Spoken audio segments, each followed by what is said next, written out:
सुनेत्रा वहिनी उपमुख्यमंत्री पद घ्यायला तयार नव्हत्या. आम्ही त्यांना विनंती केली. लोकांसाठी हे पद त्यांनी स्वीकारले. त्यांना शिकायला थोडा वेळ लागेल असं वक्तव्य राष्ट्रवादीचे मंत्री दत्ता भरणेंनी बारामतीतून केले.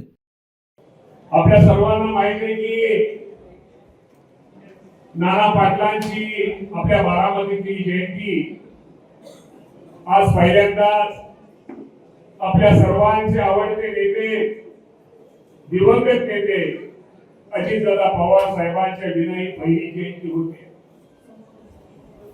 आज दादांची आठवण आपल्या सगळ्यांना आल्याशिवाय राहत नाही. या प्रत्येक जयंतीमध्ये दादा या कार्यक्रमाला असायचे. जयंतीला आल्यानंतर निश्चित प्रकारे सगळ्यांची विचारपूस, सगळ्यांची अडचणी दादा जाणून घ्यायचे आणि समाज बांधवाला की काय मदत करता येईल किंवा काय दिलं पाहिजे हे दादा देण्याचा प्रयत्न करायचे. परंतु आज दादा आपल्यात नाही, याचं दुःख निश्चित प्रकारे आपल्या सर्वांना आहे. मी नाना पाटलांचं भाषण बारकाईने ऐकत होतो. ते सुनेत्रा वहिनींना बऱ्याचशा गोष्टी, दादांच्या गोष्टी सुनेत्रा वहिनींना सांगण्याचा प्रयत्न नाना पाटलांचा होता. दादा काम करताना सगळ्यांना बरोबर घेऊन जाण्याचा उद्देश दादांचा प्रयत्न असायचा. सर्व समाज बांधवांना प्रत्येक ठिकाणी समतोल सगळ्यांना बरोबर घेऊन दादांनी सर्वांना बरोबर घेऊन जाण्याचं काम हे दादांनी केलेलं आहे. याची आपल्या सर्वांना माहिती आहे. आज मी तुम्हाला प्रामाणिकपणे सांगतो, सुनेत्रा वहिनींनी उपमुख्यमंत्री पदाची शपथ घेताना तुम्हाला सर्वांना माहित आहे, सुनेत्रा वहिनी हे पद घ्यायला अजिबात तयार नव्हत्या. सुनेत्रा वहिनीने आम्हा सर्वांना स्पष्ट नकार दिला होता. परंतु आम्ही सर्व आमदारांनी वहिनींना विनंती केली, वहिनी तुम्हाला तुमच्यासाठी करायचं नाही आहे. ज्या दादांनी या राज्यामध्ये हजारो लाखो कार्यकर्ते पेलेले, लाखो कार्यकर्ते, लाखो जनता ही दादावरती प्रेम करते, त्यांना कुठेतरी एक आधार, त्यांना एक मायेचा आधार, त्यासाठी वहिनी तुम्हाला हे पद स्वीकारावं लागेल. आणि वहिनीचा विलास असताना, वहिनीला इच्छा नसताना पण सर्व कार्यकर्त्याच्या, सर्व आमदारांच्या आग्रहासह हे उपमुख्यमंत्री पद स्वीकारावं लागलं. हे पहिल्यांदा मी तुमच्या सर्वांना सांगू इच्छितो. आज वहिनी काम करतायत. नाना पाटलांचं भाषण मला माहित नाही कोणाचं प्रोफेसर भाषण झालं, परंतु नाना पाटलांनी अनेक अपेक्षा व्यक्त केल्या. आणि शेवटी कार्यकर्त्याचं हे काम असतं. ज्यावेळेस आपण नेत्यावरती प्रेम करतो, नेत्याला नेता सांगायच्या गोष्टी करतो, त्यावेळेस नेता पण त्याच पद्धतीने काम करतो. दादांनी ज्या पद्धतीने काम केलं, सर्वांना बरोबर घेऊन जाण्याचं जे काम केलं, त्याप्रमाणे निश्चित प्रकारे नाना पाटील वहिनी पण त्याच पावलावरती पाऊल ठेवून काम करतायत. ठीक आहे, शेवटी त्यांनी आता कामकाज घेतलेलं, त्यांना थोडे दिवस अजून त्यांना अनुभव येईल. अनुभवातून काही गोष्टी निश्चित प्रकारे, शेवटी एक गोष्ट खरी आहे, कुणी आईच्या पोटातून शिकून येत नाहीये, परंतु शेवटी माणसाला अनुभवात शिकायला मिळतं. शेवटी आपण नेहमी म्हणतो की त्यांना वहिनी निश्चित प्रकारे या राज्यामध्ये उपमुख्यमंत्री म्हणून चांगलं काम करत आहेत. वहिनीचं भाषण तुम्ही मला ऐकलं, मला माहित नाही की वहिनीने मागच्या आपल्याला महिला शेतकरी जे आपण विधेयक आणले, ते विधेयकावरती खूप चांगलं भाषण या राज्यातील माझ्या महिला शेतकऱ्यांसाठी वहिनींनी निश्चित प्रकारे सभागृहामध्ये केलं. आणि शेवटी हळूहळू गोष्टी चांगल्या घडत राहतील. शेवटी बारामतीकर मी तुम्ही दादावरती, वहिनींवरती, पार दादावरती एवढं तुम्ही सगळ्यांनी त्या कुटुंबावरती प्रेम केलेलं आहे. निश्चित प्रकारे ही मंडळी तुम्हा सर्वांना मदत करतील, तुम्हा सगळ्यांना सहकार्य हे निश्चित प्रकारे करतील.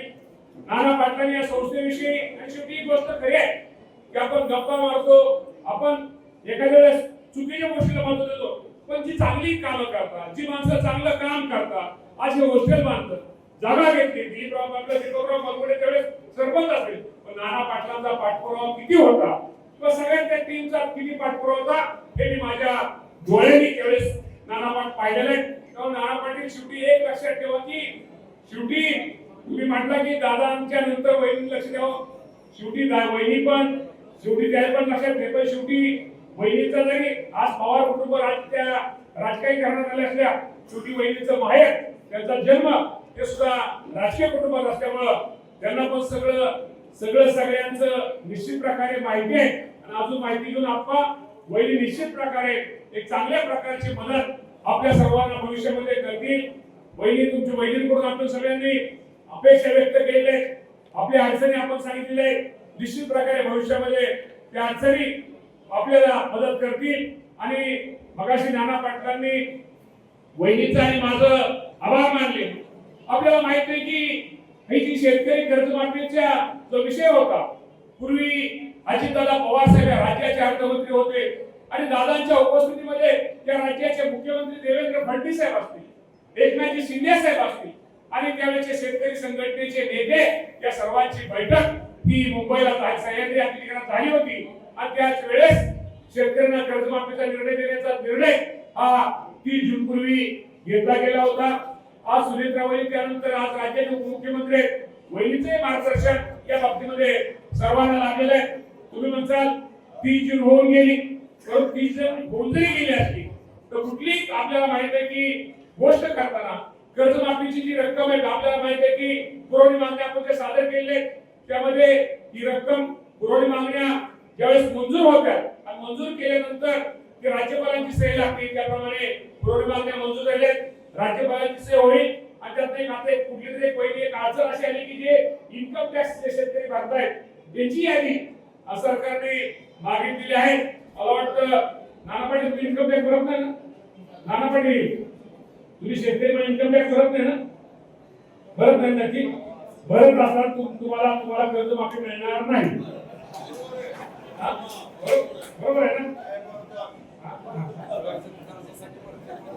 त्यामुळं हे आता तो निर्णय झाला तर तुम्ही करता म्हणजे आयटी आणि फक्त याची नाव होते कोणाचं की थोडाफार असतो पण त्याला काहीतरी रक्कम वगैरे काहीतरी एक मिळेल जाईल. त्यामुळे अजिबात तुम्ही काळजी करू नका. थोडा उशीर होतोय पण कर्जमाफी ही निश्चित प्रकारे बंधून आता येणाऱ्या 8 दिवसाच्या आतमध्ये ते इन्कम आयटी इन्कम टॅक्सची माहिती काय राज्य सरकारकडे नाही, माहिती आपल्याला माहिती केंद्राकडे असते. त्यावेळी माहिती आल्याबरोबर आता सगळं काम सगळ्यांचं आकडं सगळं फिट झालेलं आहे. किंवा फक्त ती माहिती आली की तुम्हाला सर्वांना कर्जमाफी मुख्यमंत्री आणि दोन्ही उपमुख्यमंत्र्यांच्या मार्गदर्शनाखाली होणार आहे. आज वहिनींनी खूप चांगला निर्णय, नवीन धोरण शेतकऱ्यांचं तुम्हाला माहिती एक अडचण असेल तुम्ही कर्जमाफी केली, समजा पीक कर्जमाफी झाली, पण ज्या माणसाचं पीक कर्ज थांबतं फक्त त्याची मध्यमुदत थांबलेली असते. आता पीक कर्ज माफ झालं आणि तर मध्यमुदत सगळं असेल तर मध्यमुदत काढल्याशिवाय पुन्हा कर्ज मिळणार नाही त्याला, त्याची मशागतीला त्याला पैसे मिळणार नाहीत. मध्यमुदतीचं पुनर्गठन करावं लागेल, त्यामध्ये तुम्ही लक्ष घाला. ठीक आहे. तर त्या बाबतीमध्ये सूचना आल्यानंतर झाला नाही ना कर्जमाफी पीक कर्ज झाला राजा भाऊ तुमचा मुद्दा आम्हाला खूप समजला, एका मिनिटात समजला. पण शेवटी कर्जमाफी समाधान नाही होणार सगळ्यांना. आणि ही कर्जमाफी साधारणतः आता अंदाज प्राथमिक अंदाज आहे 56 लाख शेतकऱ्यांपेक्षा जास्त, 56 लाख शेतकऱ्यांपेक्षा जास्त 36,585 कोटी रक्कम, एवढी रक्कम इतिहासातली पहिली मोठी कर्जमाफी ही बघून असल्यामुळं ठीक आहे. माझं पुढं होईल तुमचं म्हणणं मला पटलं. माझा पण विकास सोसायटीमध्ये माझं राजकीय सुरुवात झालेली तेव्हा मला सगळं पटलं. मुदत काय, मध्य मुदत काय, दीर्घ मुदत काय, कोण कसं खाली वर करतं, नवजुलं कसं करतं, सगळं माहिती आहे. नक्की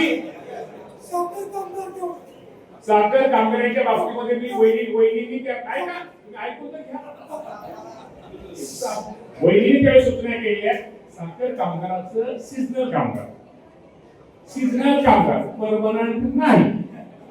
मी जे गोष्ट बोल परमनंट नाही, सीझनल कामगाराच्या बाबतीमध्ये आता नाही, पहिले येत नाही, आता दुसऱ्या एकमध्ये आपण त्यांना केले किंवा 3-4 महिने कारखाने चालतात जाते. बरोबर आहे का? पूर्वी 6 महिने चालायचे, 3-4 महिने कामगार चालतात, तर त्या बाबतीमध्ये सीझनल कामगाराच्या बाबतीमध्ये विचार करावा. पण आता पहिल्या यादीमध्ये त्यांचं येणार नाही, दुसऱ्या यादीमध्ये सीझनल साखर कामगाराच्या बाबतीमध्ये तुमची सूचना बरोबर आहे. राजाभाऊचं थोडं जरा हे होतंय. मला सुद्धा कधी कधी वहिनी आता वाटत आलं की माळेगाव कारखान्याची जनरल मीटिंग चालली काय, त्यामुळे नाही पहिले हे बरोबर आहे, बरोबर आहे. शेवटी आपण घरचे माणसं, शेवटी घरच्या माणसाने काहीतरी मन मोकळं केलं पाहिजे, काही गोष्टी सांगितल्या पाहिजे. त्याप्रमाणे तुम्ही सर्वांनी गोष्टींची काळजी करू नका. आज दादा आपल्या शेवटी दादांचं जे दुःख आपण नाही म्हणून दादाची जागा या जगातल्या राज्यामध्ये या देशामध्ये कोणी भरून काढू शकणार नाही. परंतु शेवटी दादाच्या मागं आपल्याला वहिनींचं प्रेम, वहिनींचा पाठिंबा आपल्या सर्वांना निश्चित प्रकारे आहे. नाना पाटील, माझे संबंध सगळ्यांशी चांगले असतात. माझे संबंध नाना पाटील सगळ्यांशी चांगले असतात. आम्ही चांगले कामाचे सगळ्यांना आपण ठेवतो. परंतु निश्चित प्रकारे आज मी तुम्हाला सर्वांना सगळ्यांना सांगतो की निश्चित आज तुम्ही सगळेजण इथं हजर आहात आणि मला एक म्हणायचं की तुमच्या आयुष्यामध्ये नेहमी लक्षात ठेवा, आनंद द्यायचा असतो आणि आनंद घ्यायचा असतो. आनंद राहा, आनंद द्या. त्या तुम्हाला सांगतो हे जीवन पुन्हा पुन्हा नाहीये. ज्या मातेची आज आपण जयंती साजरी करतो, आज त्या मातेने साहिल्या देवीचं पोलीस लोकांचं तुम्हाला माहिती आहे काम, त्यांचं कामाची पद्धत माहिती आहे. विनाकारण मी तुमचा वेळ घेणार नाहीये. आज त्यांचा आदर्श, आज जलसंधारणाची कामं त्यांनी जे बांधले घाट, असे लोक नाव घेतात. नाव काय घेतात? जी माणसं चांगली समाजामध्ये काम करतात त्यांचं शेवटी लोक नाव घेतात. आणि मी तुम्हाला आज प्रामाणिकपणे सांगतो, वहिनींचं लक्ष तुमच्या सगळ्यांवरती आहे. वहिनींचं प्रेम दादा इतकं तुमच्या सगळ्यांवरती आहे. त्यामुळे अजिबात भविष्यामध्ये अजिबात तुम्ही सगळे काळजी करू नका. आणि आज खूप चांगला नाना पाटील तुम्ही कार्यक्रम एकदम मस्त थोडक्यात आणि लगेच असा कार्यक्रम त्यामुळं वहिनी सकाळी वेळेला मला तुम्ही फोन केला. त्यामुळं नाना पाटलांचा कार्यक्रम हा चांगलाच असतो. सरी गेला काय? त्यामुळं खूप चांगला कार्यक्रम इथं घेतला. नाना पाटील ना तुमचं नाव घेऊन रडती होते तिथं तिला तुमच्याकडे यायचंय. तुम्ही मागाशी म्हणला की सगळी कर्जमाफी तुमच्या गृहमंत्र्यांनी सांगितलं ऐकू नका. आणि कसं आहे काही गोष्टीमध्ये ही गोष्ट खरे. आता काय होतं आमचं वहिनीला आवड होतं आपलं. आता असं काय म्हणलं तरी अवघड आहे. म्हणजे असं आम्हाला खाव मला वहिनीला सरसकट कर्जमाफी मिळेल आम्हाला काय दुःख का असायचं कारण नाही. आम्हाला पण आनंद आहे ना, आम्हाला पण बरं वाटतं ना. शेवटी सगळा विचार केल्यानंतर सगळा विचार करून निर्णय घ्यायचा असतो. तेव्हा निश्चित प्रकारे त्या चांगल्या सूचना तुम्ही सगळ्यांनी मांडल्या. अनेक सूचना मांडल्या. 2019 चे काही विषय असतील त्या बाबतीमध्ये उपसमिती, त्या बाबतीमध्ये मुख्यमंत्र्यांनी सांगितले या बाबतीमध्ये चर्चा करून पण आपलं काय आहे आपलं नाही काय एकोणीसच्या अगोदरचे राहिलेत मामा त्याला सुरुवातीला मिळाले नाही आता नाही मिळाले. काटेवाडीचं जे उपाधी तुम्ही बेनेचं जे उपाधी तुम्ही वाढतं ते दुसरी काय माणसं जे उपाधी नाही करावं. सगळ्यात गावची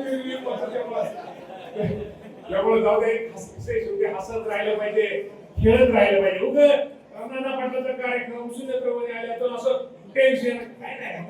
मोकळं आणि माणसं कसं मोकळं राहू. मी आज तुमच्या सगळ्यांचं बरोबर आहे.